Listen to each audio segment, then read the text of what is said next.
আসসালামু আলাইকুম। আমি ডক্টর আহমেদ ছিতাব। আজকে আমি আপনাদের সাথে আছি একটা এফসিপিএস এর একটা ইম্পর্টেন্ট টপিক নিয়ে, সেটা হচ্ছে অ্যাড্রেনোকর্টিক্যাল ইনসাফিসিয়েন্সি। তো অ্যাড্রেনোকর্টিক্যাল ইনসাফিসিয়েন্সি জানার আগে আমাদের অ্যাড্রেনাল গ্ল্যান্ডের অ্যানাটমি সম্পর্কে জানা লাগবে। তাহলে দেখি আমরা এখানে যদি অ্যাড্রেনাল গ্ল্যান্ডের এই ছবিটা যদি আমরা দেখে থাকি এখানে, তাহলে এই ছবিতে অ্যাকচুয়ালি কয়টা পার্ট দেখা যাচ্ছে। আমরা যদি বলি যে এই ব্রাউন কালারটা নিয়ে একটা পার্ট এবং বাকিটা নিয়ে একটা পার্ট, তাহলে ব্রাউন কালার যে পার্ট সেটা হচ্ছে আমাদের অ্যাড্রেনাল মেডুলা, এবং বাকি বাইরের বাকিটুকু নিয়ে আমাদের হচ্ছে অ্যাড্রেনাল কর্টেক্স। এই অ্যাড্রেনাল কর্টেক্সকে আবার এখানে দেখেন দুইটা ভাগে ভাগ করা হয়েছে। একটা হচ্ছে ইয়েলো কালারের অ্যাড্রেনাল কর্টেক্সের জোনা গ্লোমেরুলোসা, আর একটা পিঙ্ক কালার, যে মাঝখানেরটা পিঙ্ক কালারের অ্যাড্রেনাল কর্টেক্সের জোনা ফ্যাসিকুলেটা এন্ড রেটিকুলারিস। তাহলে কর্টেক্সের কিন্তু তিনটা স্তর, তিনটা লেয়ার। এই তিনটা লেয়ারকে আমরা জি, এফ, আর দিয়ে মনে রাখতে পারি।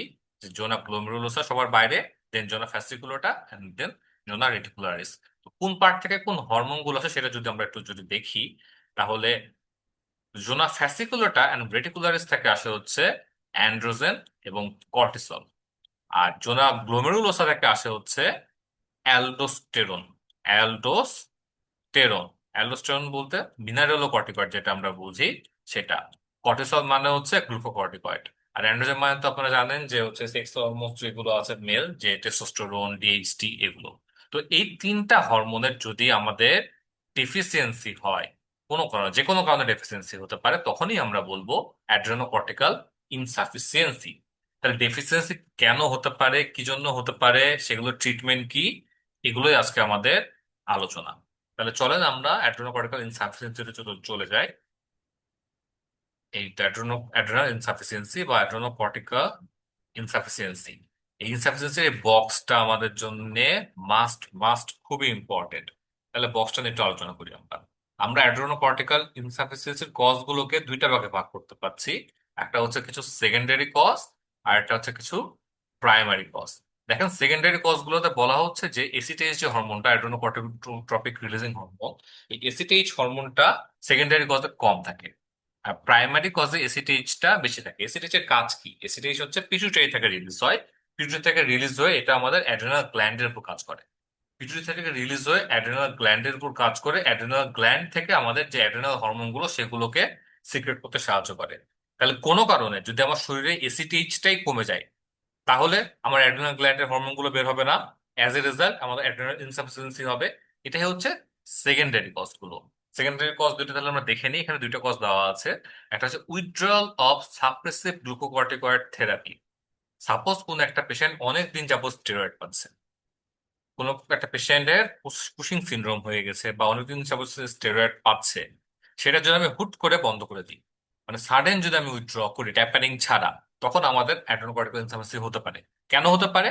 কারণ যখন আমি বডিতে আলাদা করে স্টেরয়েড হরমোন দিচ্ছি, আলাদা বাইরে থেকে আমি স্টেরয়েড দিচ্ছি, তখন কি হচ্ছে, আমাদের অ্যাড্রিনাল যে গ্ল্যান্ড আছে, গ্ল্যান্ডটা তখন অলস হয়ে যাচ্ছে। গ্ল্যান্ড তখন বলছে আমি তো বাইরে থেকে অ্যাড্রিনাল হরমোন পাচ্ছি, তাহলে আমি নতুন করে কেন তৈরি করব। তখন তারা অ্যাড্রিনাল হরমোন তৈরি করা বন্ধ করে দেয়।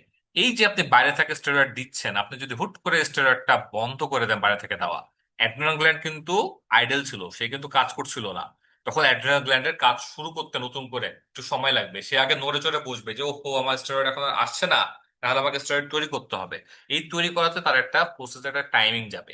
এই টাইমটুকুতেই আপনার একটা ইনসাফিসিয়েন্সি ডেভেলপ করে যাবে, আপনার শরীরে যখন অ্যাড্রিনাল গ্ল্যান্ড হরমোন গুলো থাকবে না। তাহলে withdrawal of suppressive glucocorticoid therapy একটা কজ। আর আরেকটা কজ হচ্ছে হাইপোথ্যালামিক অর পিটুইটারি ডিজিজ। আমরা কি বলছিলাম যে এসিটেজ পিটুইটারি গ্ল্যান্ড থেকে আসে, হাইপোথ্যালামিক পিটুইটারি পাথওয়ে হয়ে তারপর আসে। তো কোনো কারণে যদি এই পিটুইটারি গ্ল্যান্ড থেকে এসিটেজ তৈরি হতে না পারে, বা পাথওয়েতে যদি ডিসরাপশন হয়, in that case adrenal gland stimulation পাবে না। অ্যাড্রিনাল স্টিমুলেশন না পেলে অ্যাড্রিনাল ইনসাফিসিয়েন্সি ডেভেলপ করবে। এটা পিটুইটারি অ্যাডেনোমা হতে পারে, হাইপোথ্যালামিক অ্যাডেনোমা হতে পারে, বিভিন্ন ধরনের টিউমার অ্যাকচুয়ালি এটার কজ হলে হতে পারে। এই কারণগুলোতে যদি আমাদের অ্যাড্রেনাল ইনসাফিসিয়েন্সি ডেভেলপ করে, তাহলে সেটা হচ্ছে সেকেন্ডারি অ্যাড্রেনাল ইনসাফিসিয়েন্সি। তাহলে প্রাইমারিটা কি? প্রাইমারিটা অ্যাকচুয়ালি হচ্ছে যে আমার যদি অ্যাড্রেনাল গ্ল্যান্ডেরই কোনো সমস্যা থাকে। এখানে আমার পিটুইটারি গ্ল্যান্ডের কোনো সমস্যা নেই, মানে এসিটেইচ আমার ঠিক পরিমাণেই আছে, কিন্তু আমার সমস্যা কোথায়? আমার সমস্যা হচ্ছে অ্যাড্রেনাল গ্ল্যান্ডে। তাহলে অ্যাড্রেনাল গ্ল্যান্ডে যদি সমস্যা থাকে, তাহলে সেটাকে আমরা প্রাইমারি অ্যাড্রেনোকর্টিক্যাল ইনসাফিসিয়েন্সি বলি, যেটাকে আরেকটা নাম হচ্ছে অ্যাডিসন্স ডিজিজ। তার মানে অ্যাডিসন ডিজিজ মানে হচ্ছে অ্যাড্রেনাল গ্ল্যান্ডেরই সমস্যা। তাহলে কিছু কমন কজ আছে, কমন কজ গুলো কি? একটা হচ্ছে অটোইমিউন, কিছু অটোইমিউন কজ থাকতে পারে। অ্যাড্রেনাল ডিজিজের মোস্ট কমন কজ হচ্ছে অটোইমিউন। অটোইমিউনের একটা আরেকটা সিনড্রোম আছে, এপিএস বলি আমরা, অটোইমিউন পলিএন্ডোক্রাইন সিনড্রোম, টাইপ 1 টাইপ 2। এই দুইটা সিনড্রোমের ভিতরে অনেকগুলো আদার্স সিনড্রোম থাকে, তার ভিতরে মানে অ্যাড্রিনাল ইনসাফিসিয়েন্সি বা অ্যাডিশন ডিজিজ হচ্ছে একটা পার্ট। এটা নিয়ে আমরা এপিএস নিয়ে মধ্যে পরে আলোচনা হবে, সেখান থেকে প্রশ্ন আসে। এছাড়া tuberculosis, HIV, metastatic carcinoma, bilateral adrenalectomy যদি করা হয় কোনো সার্জারিতে।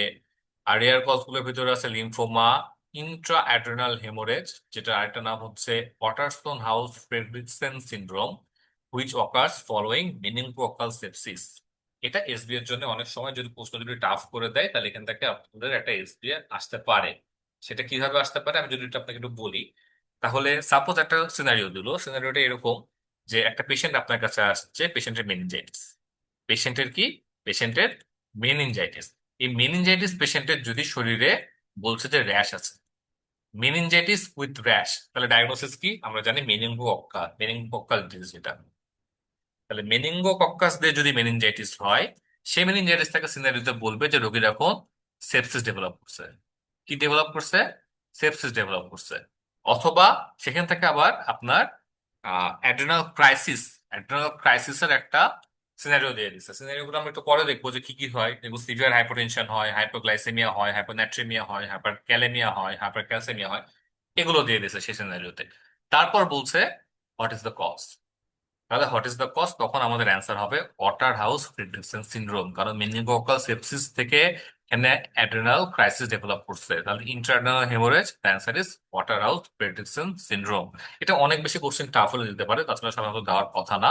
এছাড়া আরো কিছু রিয়েল কজেস যেরকম অ্যামাইলোডোসিস, এখানে প্রোটিন ডিপোজিশন হয়ে, অ্যামোলার ডিপোজিশন হয়ে অ্যাড্রেনাল গ্ল্যান্ডের সমস্যা হতে পারে।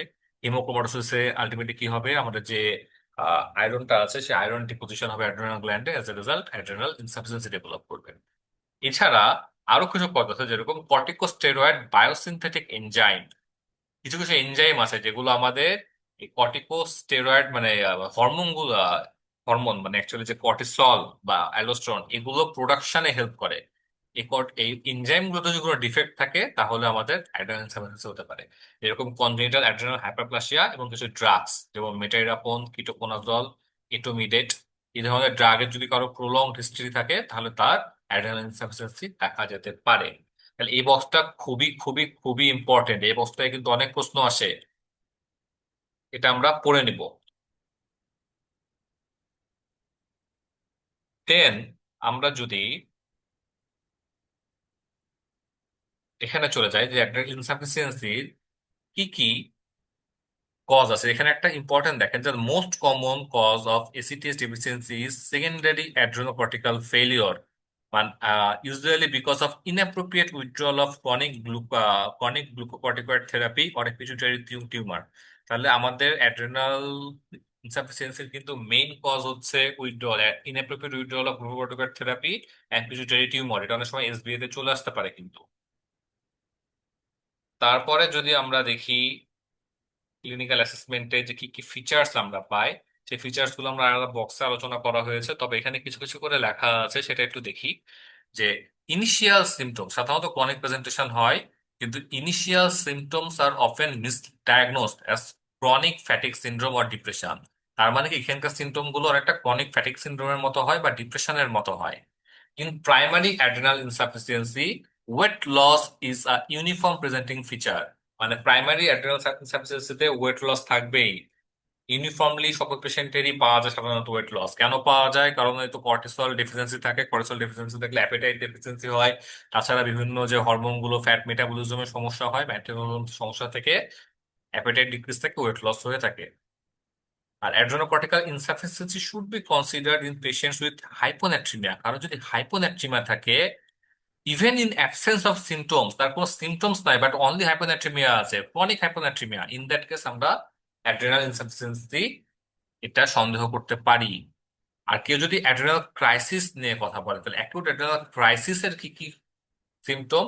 এখানে সার্কুলেটরি শক থাকে, পেশেন্ট শকে চলে যায়, সিভিয়ার হাইপোটেনশন থাকছে, হাইপোনাট্রিমিয়া থাকছে, হাইপোনাট্রিমিয়ার অপোজিট হাইপার ক্যালেমিয়া থাকছে, এবং ইন সাম ইনস্ট্যান্সেস হাইপোগ্লাইসেমিয়া থাকে, হাইপার ক্যালসেমিয়াও থাকে। এই ইলেকট্রোলাইট ইমব্যালেন্স গুলো কেন হচ্ছে? Because of aldosterone. অ্যালডোস্টেরন নাই, অ্যালডোস্টেরনের কাজ যেগুলো তার অপোজিট কাজগুলো হয়ে যাচ্ছে, কর্টিসলের কাজ যেগুলো তার অপোজিট কাজগুলো হচ্ছে।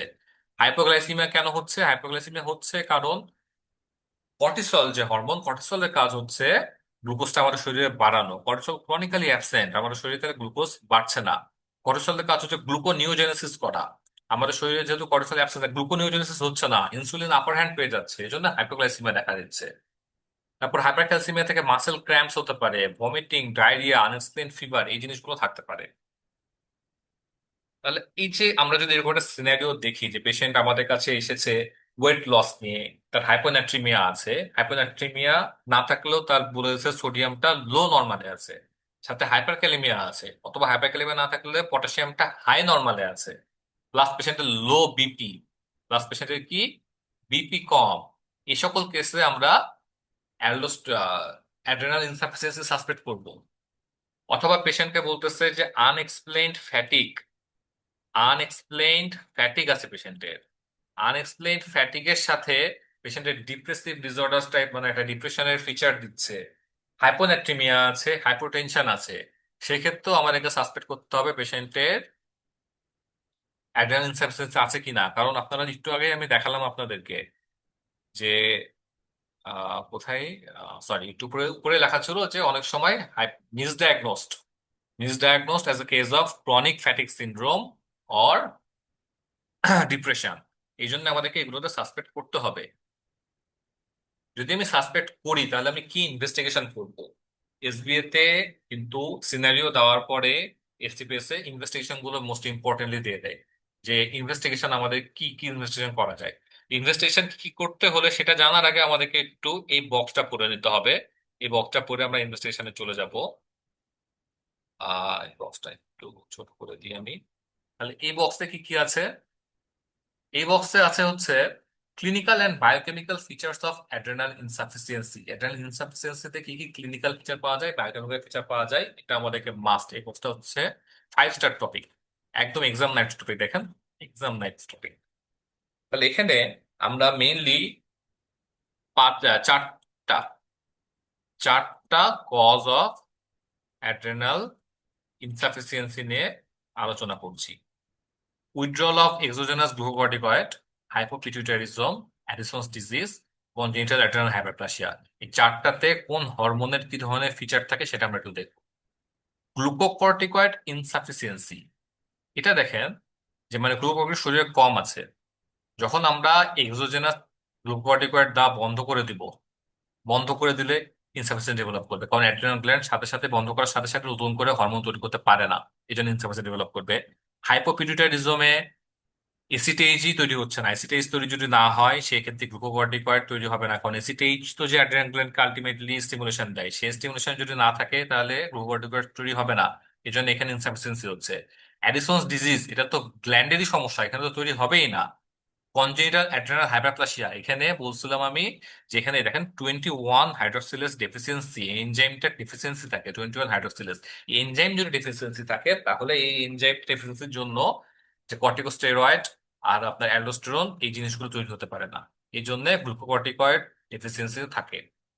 সেম ওয়েতে অ্যাডিসন ডিজিজ এবং অ্যাড্রেনাল হাইপারপ্লাসিয়াতে মিনারেল কর্টিকয়েড মানে অ্যালডোস্টেরনেরও ডেফিসিয়েন্সি থাকছে। কিন্তু দেখেন হাইপোপিটুইটারিজম এবং এক্সোজেনাস গ্লুকোকর্টিকয়েড যে উইথড্রল করি, এখানে কিন্তু মিনারেল কর্টিকয়েড মানে অ্যালডোস্টেরনের ডিফিসিয়েন্সি নাই। কেন নাই? কারণ এসিটেইচ যে হরমোন, অ্যাড্রেনোকর্টিকোট্রপিক হরমোন, এই হরমোনটা মেইনলি গ্লুকোকর্টিকয়েড সিক্রেশনটাকে স্টিমুলেট করে। এই হরমোনটা মিনারেল কর্টিকয়েডকে স্টিমুলেট করে না। তার মানে এসিটেইচ যদি না থাকে তাহলে গ্লুকোকর্টিকয়েডটাই রিলিজ হবে না। মিনারেল কর্টিকয়েড অ্যাড্রেনাল গ্ল্যান্ড যেহেতু ভালো আছে তাহলে সেটা অনুযায়ী রিলিজ হতেই থাকবে। এই জন্য মিনারেল কর্টিকয়েড ইনসাফিসিয়েন্সি উপরের দুটাতে দেখতে পাচ্ছি, নিচের দুটাতে কিন্তু ইনসাফিসিয়েন্সি নাই, মানে নিচের দুটাতে, সরি উল্টা বললাম, মানে মিনারেল কর্টিকয়েড ইনসাফিসিয়েন্সি নিচের দুটো দেখতে পাচ্ছি, কারণ অ্যাড্রেনাল গ্ল্যান্ডের নিচের দুটোর কাজ করছে না, তাই মিনারেল কর্টিকয়েডও তৈরি হচ্ছে না। কিন্তু উপরের দুটাতে কিন্তু অ্যাড্রেনাল গ্ল্যান্ড কাজ করছে, কিন্তু এখানে কাজ কি করে না, এসিটেইচ থাকে না, এই জন্য এই দুইটাতে মিনারেল কর্টিকয়েড ইনসাফিসিয়েন্সিও নেগেটিভ। এসিটেইচ এক্সেস, কিন্তু এসিটেইচ থাকছে না বলেই তো আলটিমেটলি, তাহলে এসিটেইচ এক্সেস নেগেটিভ ইন এই উপরের দুটো, এবং এসিটিএইচ এক্সেস থাকছে। এখানে তো আমাদের এডিসন্স যে অ্যাড্রেনাল এডিসন্স ডিজিজ বা কনজেনিটাল অ্যাড্রেনাল হাইপারপ্লাসিয়া, এখানে তো অ্যাড্রেনাল গ্ল্যান্ডের সমস্যা, এখানে এসিটিএইচ এর বা পিটুইটারির কোনো সমস্যা নাই। এই জন্য এখানে এসিটিএইচটা এক্সেস পরিমাণে থাকছে। আর অ্যাড্রেনাল অ্যান্ড্রোজেন ইনসাফিসিয়েন্সি যে প্রজেক্টটা আমরা দেখছি, অ্যাড্রেনাল অ্যান্ড্রোজেন ইনসাফিসিয়েন্সিতে দেখেন প্রথম তিনটাতেই অ্যান্ড্রোজেনের ইনসাফিসিয়েন্সি আছে, কিন্তু লাস্টের কনজেনিটাল অ্যাড্রেনাল হাইপারপ্লাসিয়াতে অ্যান্ড্রোজেনের ইনসাফিসিয়েন্সি নাই। কারণ এই যে এনজাইম যে ডিফেক্টটা, এই এনজাইমটা মেনলি ডিফেক্ট গ্লুকোকর্টিকয়েড এবং মিনারেলোকর্টিকয়েডে ডিপেন্ডেন্ট। অ্যাড্রেনাল মানে অ্যান্ড্রোজেনে এই এনজাইমের কোনো ভূমিকা নাই, এই জন্য অ্যান্ড্রোজেন ইনসাফিসিয়েন্সি হয় না। কিন্তু বাকিগুলোতে অ্যান্ড্রোজেনের ইনসাফিসিয়েন্সিও হয়ে যাচ্ছে। ক্লিনিক্যাল ফিচার গুলো যদি দেখি যে গ্লুকোকর্টিকয়েড ইনসাফিসিয়েন্সিতে কি হয়, এই যে ক্লিনিক্যাল ফিচার এগুলো কিন্তু মাস্ট লাগবেই লাগবে আপনাদের। তাহলে গ্লুকোকর্টিকয়েড ইনসাফিসিয়েন্সিতে আমরা দেখছি যে ওয়েট লস আছে, অ্যানোরেক্সিয়া আছে, ম্যালাইস, উইকনেস, নশিয়া, ভমিটিং। এখান থেকে ইম্পর্টেন্ট হচ্ছে ডায়রিয়া এন্ড কনস্টিপেশন, দুটোই থাকতে পারে কিন্তু। পোস্চুরাল হাইপারটেনশন থাকে, খুব ইম্পর্টেন্ট। গ্লুকোকর্টিকয়েড ইনসাফিসিয়েন্সিতে পোস্চুরাল হাইপারটেনশন থাকে। পেশেন্ট কিন্তু বলে যে আমি বসে থেকে উপরে উঠলে, এবার শুয়ে থেকে দাঁড়ালেই হুট করে মাথা ঘুরে পড়ে যায়। সাথে শক থাকতে পারে পেশেন্টের, হাইপোগ্লাইসেমিয়া থাকতে পারে। হাইপোগ্লাইসেমিয়া কজ আমি আপনাদেরকে বলেছি। হাইপোন্যাট্রিমিয়া থাকে, এখানে হচ্ছে গ্লুকোকর্টিকয়েড মানে কর্টিসল যদি কারো অ্যাবসেন্স থাকে তাহলে ডাইলুশনাল হাইপোন্যাট্রিমিয়া হয়। ডাইলুশনাল হাইপোন্যাট্রিমিয়া মানে বডির ফ্লুইড বেড়ে যাচ্ছে কিন্তু সোডিয়ামটা সে পরিমাণে বাড়ছে না, অ্যাজ এ রেজাল্ট ডাইলুশন হয়ে হাইপোন্যাট্রিমিয়া হচ্ছে। সাথে হাইপারক্যালসিমিয়া থাকতে পারে। মিনারেল কর্টিকয়েড ইনসাফিসিয়েন্সিতে পেশেন্টের হাইপোটেনশন থাকবে, কারণ অ্যালোস্টেরন নাই। অ্যালোস্টেরন না থাকলে ওয়াটার রিঅ্যাবজর্পশন হবে না। ওয়াটার রিঅ্যাবজর্পশন না হলে আপনার হাইপোটেনশন ডেভেলপ করবে, হাইপোন্যাট্রিমিয়া হবে। এখানে কি হাইপোন্যাট্রিমিয়া হবে? Depressional hyponatraemia. কারণ অ্যালোস্টেরনের কাজ কি? সোডিয়াম রিঅ্যাবজর্ব করা, সাথে ওয়াটার রিঅ্যাবজর্ব করা। এখন অ্যালডোস্টেরনই নাই, তাহলে সোডিয়ামও রিঅ্যাবজর্ব হচ্ছে না, তাহলে হাইপোনাট্রিমিয়া হবে। এবং সোডিয়াম যখন রিঅ্যাবজর্ব হয় না, পটাশিয়ামকে বের করে দেওয়ার কথা ছিল, কিন্তু পটাশিয়াম তখন অ্যাবজর্ব হয়ে যায়। মানে অ্যালডোস্টেরন না থাকলে কিন্তু পটাশিয়ামটা অ্যাবজর্পশন হয়, সেক্ষেত্রে হাইপারক্যালেমিয়া ডেভেলপ হতে যেতে পারে। এসিটেজ এক্সেস, কারো যদি এসিটেজ বেশি থাকে তাহলে কি ফিচার পাওয়া যাবে? কারো যদি এসিটেজ এক্সপ্রেস বেশি থাকে তাহলে পিগমেন্টেশন পাওয়া যায়। কি পাওয়া যায়? পিগমেন্টেশন পাওয়া যায়। কোথায় পাওয়া যায়? স্পেশালি সান এক্সপোজড এরিয়া এবং প্রেসার এরিয়া, যেমন elbow, knees, palmar crease, knuckles, mucous membrane, conjunctiva, recent scar, এই জায়গাগুলোতে পিগমেন্টেশন হয়। এসিটিএইচ সরি পিগমেন্টেশন কিন্তু অ্যাডিসনস ডিজিজের ডায়াগনোসিসের একটা খুব ক্রুশিয়াল পয়েন্ট, খুব ইম্পর্টেন্ট পার্ট। পিগমেন্টেশন দেখে আমরা primary and secondary, primary first degree and secondary, মানে প্রাইমারি অ্যান্ড সেকেন্ডারি অ্যাডিসনস এর পার্থক্য করে থাকি।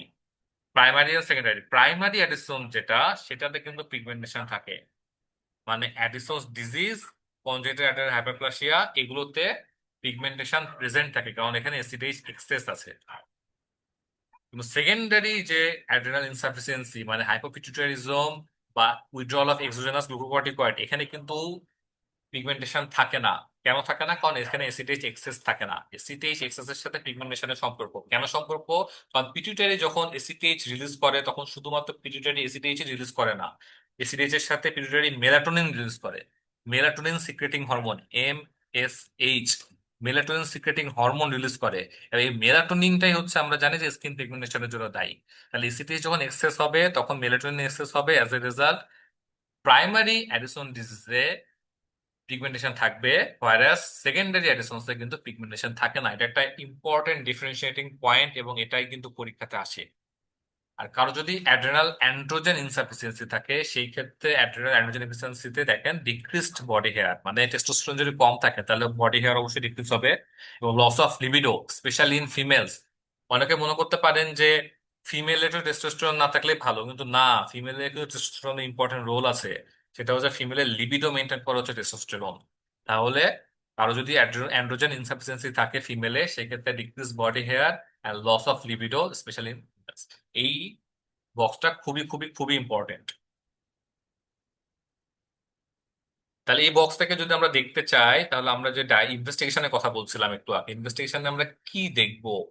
ইনভেস্টিগেশনে আমরা মেইনলি করি হচ্ছে ACTH stimulation test sorry ACTH stimulation test, which is also known as Synacthen. Artificially যখন আমরা এসিটেজ তৈরি করি বাইরে কমার্শিয়ালি, তখন সেটা হচ্ছে সাইনাকথেন নামে পরিচিত।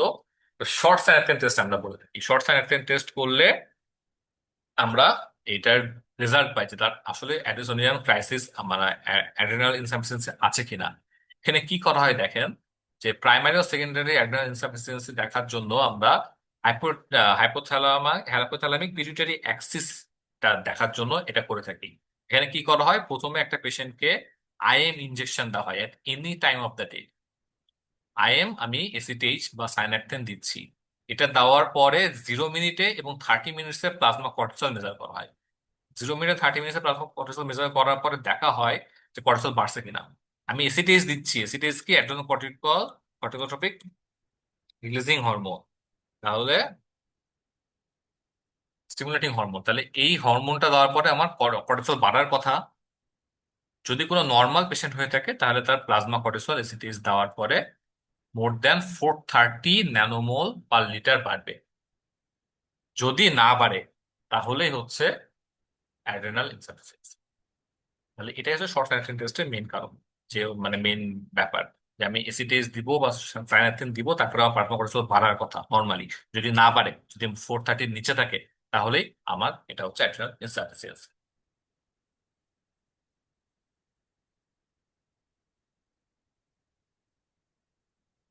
এখানে দেখেন কিছু কথা লেখা আছে যে the more useful is short ACTH stimulation test, also known as tetracosactrin test or short Synacthen test, এটা ডিসক্রাইব করা আছে উপরে। আর অ্যাসেসমেন্ট অফ মিনারেল কর্টিকয়েডের কিছু অ্যাসেসমেন্ট আছে, যেরকম আপনার যে ইলেকট্রোলাইট মেজারমেন্ট করা যেতে পারে, কারণ হাইপোনাট্রিমিয়া এখানে থাকে। হাইপোনাট্রিমিয়া যদি থাকে তাহলে তো আপনার অ্যালডোস্টেরন ডেফিসিয়েন্সি আছে। আবার অনেক সময় হাইপার ক্যালেমিয়া থাকে, হাইপার ক্যালেমিয়া থাকলে আপনার অ্যালডোস্টেরন ডেফিসিয়েন্সি আছে। কিন্তু হাইপার ক্যালেমিয়া যদি ইউনিভার্সাল ফিচার না, তাহলে অ্যালডোস্টেরন ডেফিসিয়েন্সি ডাইরেক্টলি এটা দেখে একদম ফুল বলতে পারবেন না। আবার হাইপোনাট্রিমিয়া যেহেতু অ্যালডোস্টেরন ডেফিসিয়েন্সি কর্টিসল ডেফিসিয়েন্সি দুইটার কারণেই হয়ে থাকে, তাও শুধুমাত্র এটা দেখে আপনি যে হ্যাপাটাইটিস আছে মানে মিনারেল ডেফিসিয়েন্সি বেশি আছে তার, তা না। এটাও আপনি খুব একটা ভালো করে বলতে পারবেন না। যাই হোক, আমরা মেনলি শর্ট সাইনাপটিক টেস্ট দেখে বলে থাকি। তাহলে ম্যানেজমেন্ট কি? আমাদের মেইন ম্যানেজমেন্ট হচ্ছে steroid. Main line of management হচ্ছে গ্লুকোকর্টিকয়েড রিপ্লেসমেন্ট। এই গ্লুকোকর্টিক রিপ্লেসমেন্টের ডোজটাও আমাদের অনেক সময় জানা লাগে, সেটা হচ্ছে 15 to 20 মিলিগ্রাম ডেইলি করে ডিভাইডেড ডোজ আমরা দিয়ে থাকি। হাইড্রোকর্টিসন, ওরাল হাইড্রোকর্টিসন অথবা আইভি হাইড্রোকর্টিসনও আমরা দিতে পারি। আর মিনারেল কর্টিকয়েড যদি ডেফিসিয়েন্সি কারো থাকে তাহলে ফ্লুড্রোকর্টিসন দেওয়া হয়। এটা ইউজুয়াল ডোজ হচ্ছে 0.05 to 0.15। ডোজটা খুব একটা ইম্পর্টেন্ট না। তো এই রিপ্লেসমেন্টটা ফ্লুড্রোকর্টিসন করা হয়। কি দিয়ে করা হয়? ফ্লুড্রোকর্টিসন দিয়ে করা হয়। তো এখান থেকে আপনাদের যে ইম্পর্টেন্ট ম্যানেজমেন্ট থেকে যে জিনিসটা ইম্পর্টেন্ট সেটা হচ্ছে ম্যানেজমেন্ট অফ অ্যাড্রেনাল ক্রাইসিস। কেউ যদি অ্যাড্রেনাল ক্রাইসিস নিয়ে থাকে আসে, তাহলে আমরা তাকে কিভাবে ম্যানেজ করবো। অ্যাড্রিনাল ক্রাইসিসের ফিচার গুলো তো আমরা আগে পড়ছিলাম, যে সার্কুলেটরি শক থাকবে, সিভিয়ার হাইপোটেনশন থাকবে, পেশেন্টের হাইপোনাট্রিমিয়া থাকবে, হাইপার ক্যালেমিয়া থাকবে, হাইপোগ্লাইসেমিক হাইপারগ্লাইসেমিয়া থাকতে পারে, সাথে হাইপার ক্যালসেমিয়াও থাকতে পারে। তো এই জিনিসগুলো পেলে তখন আমরা কিভাবে পেশেন্টটাকে ম্যানেজ করবো। দেখেন এখানে কিন্তু লেখা আছে প্রথমে যে IV saline as required to normalise blood pressure. এসবিএটা এখান থেকে আসে এবং এখান থেকে আপনারা ভুল করেন, কারণ ডেভিডসনের এই বক্সে প্রথমে আইভি স্যালাইনের কথা বলা আছে। কিন্তু অ্যাকচুয়ালি যদি প্রশ্ন এভাবে আসে, what is the first line management of adrenal crisis, তাহলে অ্যান্সার হবে আইভি হাইড্রোকর্টিসন। হাইড্রোকর্টিসন হচ্ছে ফার্স্ট লাইন ম্যানেজমেন্ট অফ আপনার হচ্ছে অ্যাড্রিনাল ক্রাইসিস। তাহলে এসবিএ তে প্রশ্ন আসবে, সিনারিও দিবে, সিনারিওতে দিয়ে দিবে অ্যাড্রিনাল ক্রাইসিসের সিনারিও দেওয়ার পরে আপনাদেরকে প্রশ্ন করা হবে what is the first line management বা how will you treat this patient. তখন আপনার অ্যান্সার হবে আইভি হাইড্রোকর্টিসন। কারণ কেন? কেন ডেভিডসনে যদিও আইভি স্যালাইন প্রথমে লেখা আছে, কিন্তু আইভি স্যালাইন কেন দিচ্ছেন আপনি? ভলিউম কারেকশন করার জন্য, ঠিক আছে। Volume correction ultimately volume loss কেন হয়েছিল, মানে সিভিয়ার হাইপারটেনশন কেন হয়েছিল? হরমোন গুলোর জন্য, কারণ হরমোন রিপ্লেস করি নাই আমি, সেই জন্যই তো হচ্ছিল। তাহলে যদি সমস্যা শুরুতেই করতে হবে হরমোন রিপ্লেস করলে এটা অনেকখানি কারেকশন হয়ে যাবে। তারপরে আমি আইভি স্যালাইন দিই। এরপরে যদি আমার মেটাবলিক কিছু অ্যাবনর্মালিটি থাকে, যেরকম হাইপোগ্লাইসেমিয়া থাকে, সেক্ষেত্রে আমি আইভি 10% গ্লুকোজ দিব। হাইপার ক্যালেমিয়া যদি থাকে তাহলে আমি হাইপার ক্যালেমিয়া কমানোর জন্য যে আমাদের থেরাপি গুলো আছে সেই থেরাপি গুলো দিব। যেমন আমরা আহ মানে সালবিটামল দিতে পারি, আমরা রিজোনিয়াম দিতে পারি, আমরা আইভি ইনসুলিন দিতে পারি। কিন্তু ইনসুলিন এখানে কিন্তু দেওয়া যাবে না, মানে যেহেতু হাইপোগ্লাইসেমিয়া আছে, খামাখা রিস্ক নেওয়ার দরকার নেই আমাদের। তো হাইপার ক্যালেমিয়া খুব একটা তখন আমরা চিন্তা করি না, আগে ক্যালসিয়াম গ্লুকোনেট দিয়ে আমরা পেশেন্টের কার্ডিয়াক স্ট্যাবিলিটি নিয়ে চলে আনি। তারপর ওটা যায়। কিন্তু অ্যাড্রিনাল ক্রাইসিসের আমাদের মেন লাইন অফ ট্রিটমেন্ট হচ্ছে আইভি হাইড্রোকর্টিসন। এই জিনিসটাই আপনার জন্য মোস্ট ইম্পর্টেন্ট। আর অনেক সময় অনেকে ভাবেন যে হচ্ছে মিনারেল কর্টিকয়েড ডেফিসিয়েন্সি থাকতে পারে, সেই ক্ষেত্রে তো ফ্লুরোকর্টিসন ইম্পর্টেন্ট। কিন্তু না, ফ্লুরোকর্টিসন দেখেন কি লেখা আছে, is not required during the acute phase of the treatment. তাহলে ফ্লুরোকর্টিসন অ্যাকিউট ফেজ অফ ট্রিটমেন্টে অ্যাকচুয়ালি লাগে না। তাহলে আমাদের এটাই, এখান থেকে এই বক্স থেকে একটা জিনিস মেনলি জানা লাগবে যে ফার্স্ট লাইন ট্রিটমেন্ট হচ্ছে আইভি হাইড্রোকর্টিসন। ঠিক আছে, 100 milligram stat and 100 milligram 4 Times daily for first 12 to 24 hours. এই ছিল আমাদের মোটামুটি হাইড্রোকর্টিসনের, সরি, অ্যাড্রিনাল ইনসাফিসিয়েন্সির ক্লাস। এর বাইরে আমাদের তেমন কিছু পড়া আসলে লাগে না। এই বক্সটা দেখেন, এই বক্সটা খুব একটা ইম্পর্টেন্ট না। এটা বলে কিন্তু অনেক সময় যে ওল্ড এজে যদি কেউ আসে তাহলে টায়ার্ডনেস, ড্রাউজিনেস, ডিলিরিয়াম, ফলস এগুলো নিয়েও আসতে পারে। এবং গ্লুকোকর্টিকয়েড থেরাপি দিলে specially hazardous in old people who are already relatively immunocompromised and susceptible to osteoporosis, diabetes, hypertension. মানে তো গ্লুকোকর্টিকয়েড যে কমপ্লিকেশন গুলো আছে সেই কমপ্লিকেশন গুলোর জন্য এটা ঠিকভাবে প্রসেসে দিতে হবে, এই জিনিসগুলো লেখা আছে। এটা অ্যাকচুয়ালি অতটা ইম্পর্টেন্ট। তো এফসিএস এর জন্য অ্যাড্রেনাল ইনসাফিসিয়েন্সি থেকে এইটাই ইম্পর্টেন্ট ছিল যে অ্যাড্রেনাল ক্রাইসিসের ফার্স্ট টাইম ম্যানেজমেন্ট হচ্ছে আপনাদের আইভি হাইড্রোকর্টিসন। এই বক্সটা খুব ইম্পর্টেন্ট যে ক্লিনিক্যাল ফিচার গুলো কি কি এবং কোনটাতে কোন হরমোনের ডেফিসিয়েন্সি হয়, প্রাইমারি এন্ড সেকেন্ডারি হাইপার মানে হাইপোঅ্যাড্রেনালিজম আপনারা কিভাবে ডায়াগনোসিস করবেন, এই তো পিগমেন্টেশন দেখে, আর কজ অফ অ্যাড্রেনোকর্টিক্যাল ইনসাফিসিয়েন্সি সাথে ক্লিনিক্যাল ফিচার। এই কয়টা জিনিস পড়লেই মোটামুটি এখান থেকে আপনার প্রচুর কমন হয় বলে আশা করছি। তো আজকে এই পর্যন্তই। Thank you so much.